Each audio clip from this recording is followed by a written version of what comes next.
Hello guys, welcome to Trending Tube friends. My name is Biswa. In this video you will be seeing a product from IKEA which is a waste bin Ecolin.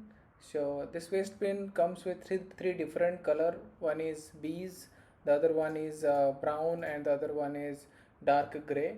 And this waste bin is primarily for bathrooms, but you can use it in kitchen as well. So I'll tell about the dimensions most probably. So the height is 24 centimeter, the diameter is 17 centimeter, and the volume it contains around 3 liters, that is 1 gallon of material within it. And the product, so I'll tell about the material as well. So the bin is made up of galvanized steel and powder coating, so this is easy to open as well. And lid is stainless steel, this is stainless steel. And you find a dustbin within itself as well.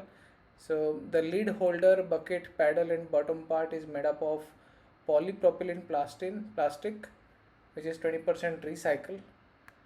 And it won't make any noise, so the waste bin is easy to remove. Basically you can take out the waste bin and easily you can clean it, easy to empty and clean it. So you can use it anywhere, kitchen and bathroom. The waste bin is easy to move since it has a handle as well in it, so it is very easy. And no slamming, basically it has a soft closing material, so it will automatically soft close. And this is looking pretty nice. And the price, if I talk about the price, it is 899 rupees. And with this price range, this is a very good waste bin guys. You can consider it for your bathroom or kitchen. If you like this video, do hit the like button. Thank you and thanks for watching.